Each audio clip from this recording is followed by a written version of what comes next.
There's a food crisis looming. By the year 2050, the world population is supposed to reach 9.8 billion people. That's 2 billion more than we have today. And with the growing economies, it's projected that we'll need 60% more food than we currently produce. Human beings need protein. Where's that protein going to come from?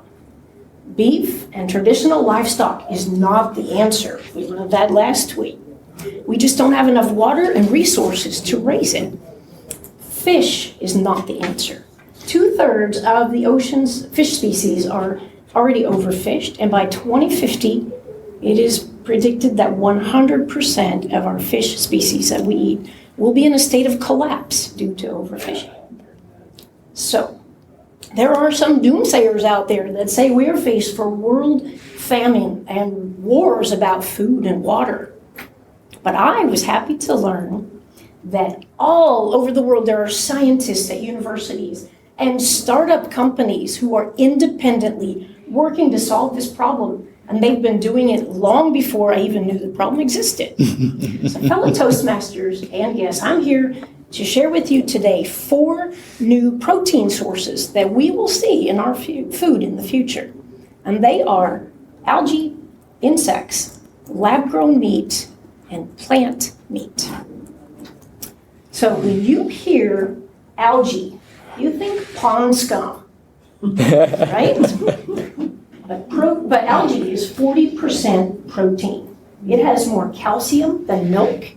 It has more iron than beef. It has more potassium than bananas.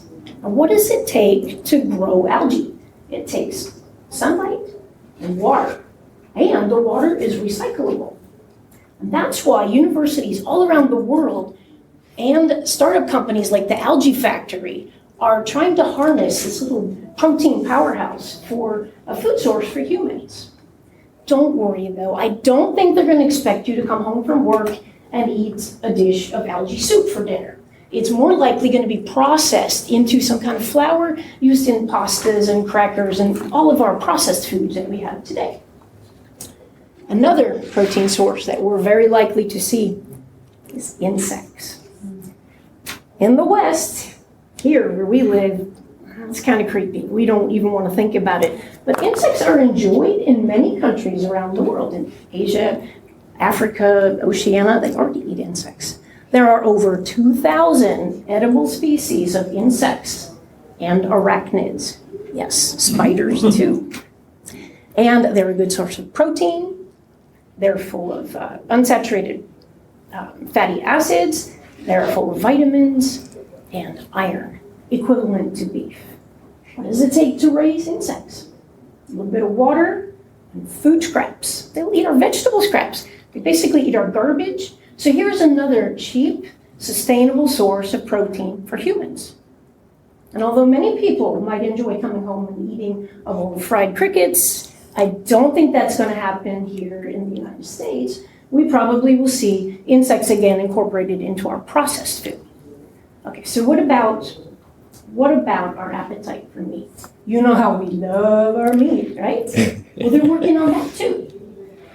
There are scientists in universities all around the world that are creating, and startup companies too, that are creating meat in labs. What they do is they take the DNA from the muscle tissue of a cow or a chicken, and they put it in a petri dish, and they grow it until they have enough to make a hamburger patty or a chicken nugget.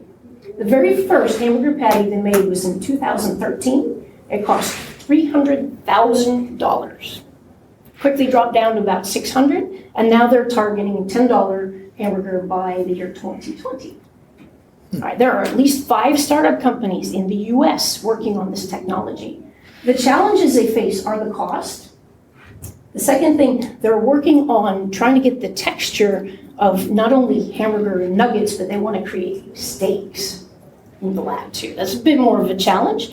They're trying to get FDA approval and regulation, and they're battling the cattle industry, which doesn't want this product to be called meat, surprisingly enough. I think it's the coolest thing. And if you're like me and you love animals, you're gonna agree with me. I watched a video by this company called Just, who is in San Francisco. And there were people tasting their chicken nuggets, and they were sitting around a picnic table. The chicken nuggets came from a chicken named Henrietta. And they're eating these delicious nuggets that taste like chicken. And while they're eating, Henrietta is walking around under the picnic table pecking insects. Just imagine that. Isn't that cool? No more animal cruelty. If you guys want to try lab-grown meat, get yourself a plane ticket, fly to the Netherlands. There's a restaurant there called Bistro in Vitro. It serves lab-grown meat. I think you're going to need your pocketbook too. Okay. Another type of meat that we're going to see, and it's already on the market today. I saved this one for last because you can try it next week if you want to, or this week. It's meat made out of plants. There are companies around the world, but two big ones in the U.S. they have secret recipes for creating hamburger meat out of plants. What it does is it looks like hamburger, it bleeds like hamburger, it pops and sizzles when it fries like hamburger, it has more protein than beef hamburger, and it has passed taste tests in Hardee's and Burger King's. The companies are Impossible Meat and Beyond Meat. The Impossible Burger, both of their stocks are doing amazingly well. Impossible Meat is having trouble keeping up with production, so you can't buy that in a grocery store yet. But if you go to Qdoba or Red Robin or Bar Louie or Burger King, you can try an Impossible Burger. And Beyond Meat you can buy in grocery stores. Certain Food Lions, Harris Teeters, and Whole Foods are selling it today. So Toastmasters, get ready. Not for famine, not for wars. Get ready for big, big changes in the food industry. We're going to see rice, wheat, and corn replaced by things like algae and insects. And it's going to be common for people to eat meat that was grown in a petri dish or created from plants. Open your minds, and when you see these products, open your mouth and try the food of the future.